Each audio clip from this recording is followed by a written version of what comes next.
கடவுள் அருள் தேவி நேயர்களுக்கு அடியேன் உங்கள் சிவயோகி சிவசக்திமான் சுவாமிகள் வணக்கத்தை தெரிவித்துக் கொள்கிறேன். இந்த பதிவில் சுக்கிர பெயர்ச்சி பலன்கள். சுக்கிரன் 26/8/2024 18/9/2024 வரை கிட்டத்தட்ட ஒரு 23 நாள், ஒரு மாதம் இருப்பார். ஒரு வாரம் குறைச்சி தான் இருக்கிறார். 23 நாட்கள் இருக்கிறார். இந்த சுக்கிர பெயர்ச்சி பலன் சொல்ல போகிறேன். இந்த சுக்கிர பெயர்ச்சி பலன் இதுவரைக்கும் இல்லாத ஒரு விஷயத்தை சொல்ல போகுது. இந்த சுக்கிரன் தன்னுடைய நீச ராசியில பிரவேசிக்க போகிறார். கன்னி ராசியில சிம்மத்திலிருந்து கன்னிக்கு போகிறார். கன்னி ராசியிலே சுக்கிரன் நீசம் அடைகிறார். நீசம்னா தன்னுடைய சக்தியை இழக்கிறார். அவள் எவ்வளோ பெரிய அசுரகுருன்னு சொல்லக்கூடியவர், எல்லா ஆசாபாசங்களுக்கும் ஏற்றுக்கொள்ளக்கூடியவர், எல்லா இன்பங்களையும் அனுபவிக்கக்கூடியவர். அப்படிப்பட்ட அந்த அசுரகுருவான சுக்கிரன் இந்த பெயர்ச்சியிலே அந்த ராசியிலே கன்னி ராசியிலே நீசம் அடைகிறார்.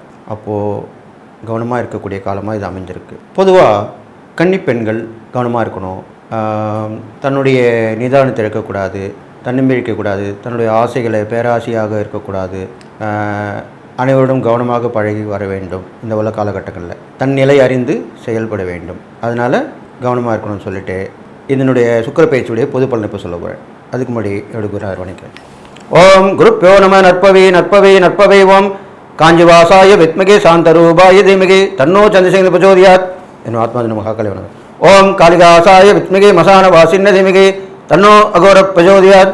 சுக்கிர பெயர்ச்சி சிம்மத்தில் இது நாள் வரைக்கும் இருந்தார். சூரியனுடைய வீட்டில் அவர் இருந்தார். அப்போது சூரியன் வீடுன்றது சுக்கிரனுக்கு பகை வீடு தான். சூரியனுக்கும் சுக்கிரனுக்குமே ஆகாது, அப்படிதான் சாஸ்திரம் சொல்லப்பட்டிருக்கு. இப்பொழுது இன்னும் மோசம். புதன் வீட்டில் புதன் நட்பாக இருந்தாலும் புதன் வீட்டில் அவர் நீசம் அடைகிறார். அது புதனுக்கு உச்ச வீடு கன்னிராசி. அது நீசம் அடைகிறார். அப்போ நீசம்பட்ட சுக்கிர பயிற்சி எப்படி இருக்கும், அதனுடைய பலாபலங்கள், அது இருக்கிற இடம், அது பார்வை பெறக்கூடிய இடங்கள், இதுதான் 12 ராசிகளுக்குண்டான பலனை சொல்ல போகுது. அதுக்கு முன்னாடி பொது பலனை நான் சொல்கிறேன். பொது பலன்கள் பார்க்கும்பொழுது ரிஷபராசியிலே குரு இருக்கிறார், மிதன ராசியிலே செவ்வாய் இருக்கிறார், கடகராசியிலே புதன் இருக்கிறார், சிம்ம ராசியிலே சூரியன், கன்னிராசியிலே சுக்கிரனுடன் கேது ஏற்கனவே இருக்கார். சுக்கிரனோட போய் இணைகிறார்.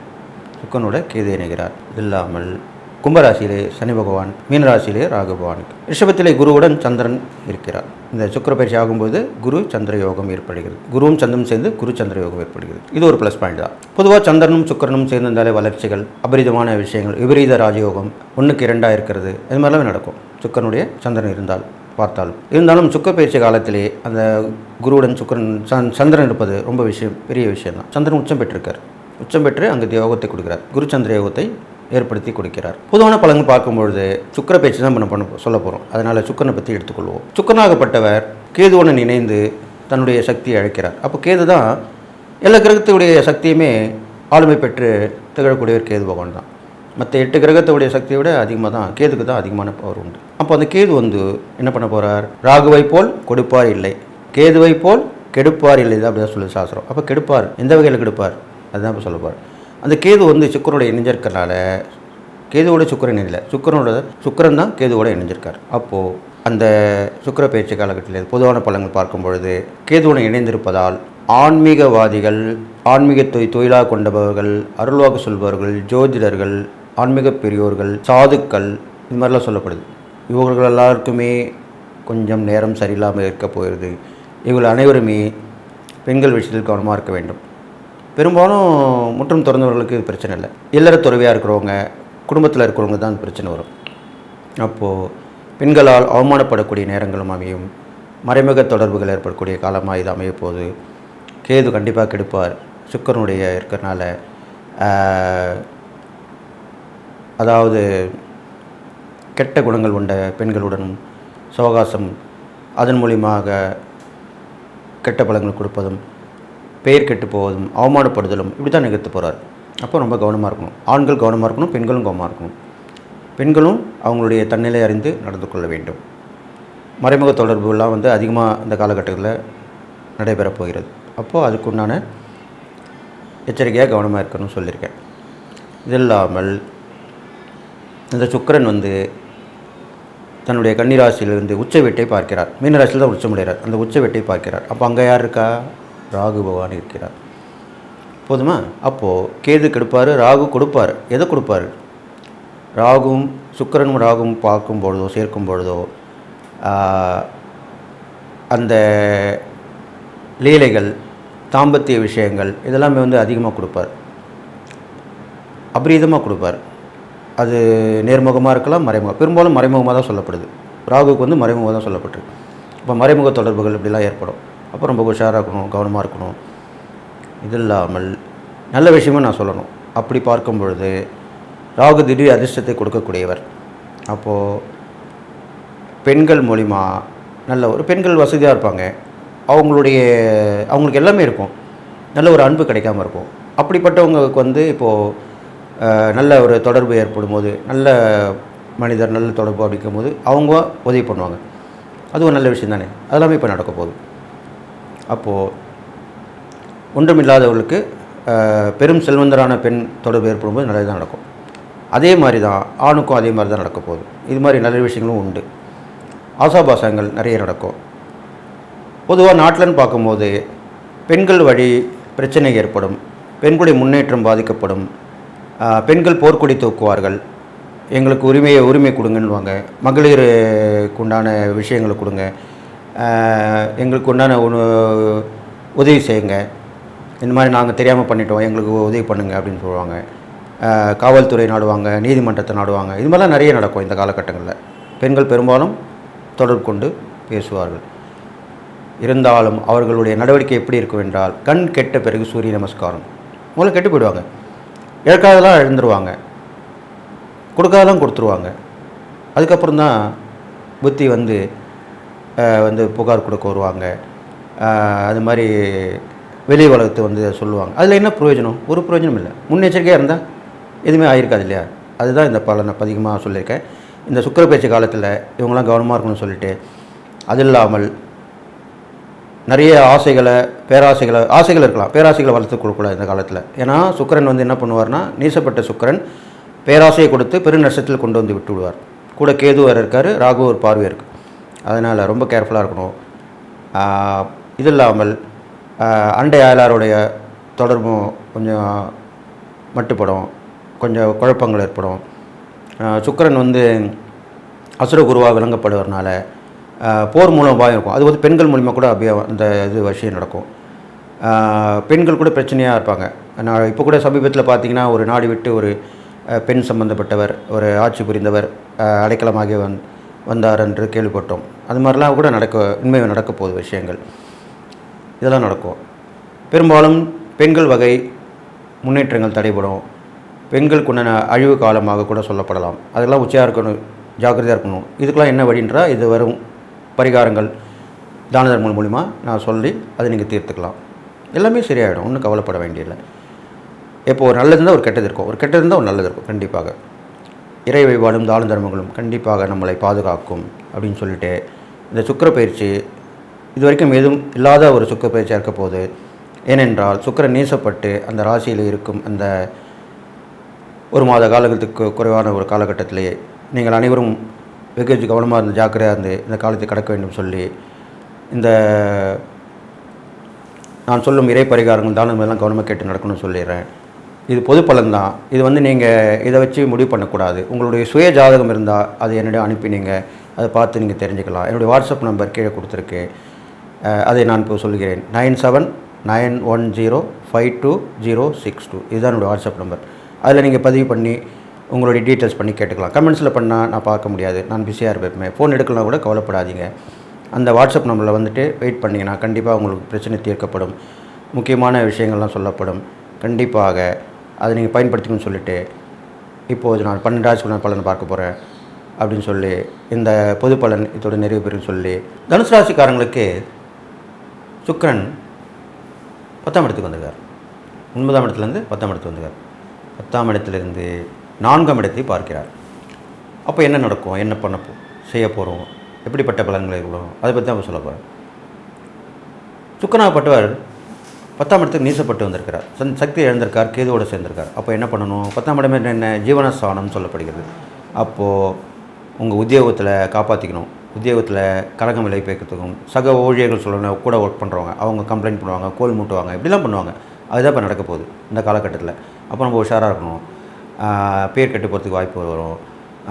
தொழிலையும் அது மாதிரி கூட இருக்கவங்களால பிரச்சனை வரும். வியாபாரத்துலேயும் வந்து வாடிக்கையாளர் வந்து நல்லாத கூட நல்லா இருக்குன்னு சொல்லி ஏதாவது ஒன்று பண்ணுவாங்க, வேணும்னு பொறாமையில் பண்ணுவாங்க. இது மாதிரிலாம் செய்யப்படுவாங்க. நம்ம எதாச்சும் ஏதாவது ஒரு பொருள் கெட்டு போயிருக்கோம், அது தெரியாமல் கொடுத்துருவோம். அது மாதிரி கூட பிரச்சனை வரதுக்கு வாய்ப்பு இருக்குது.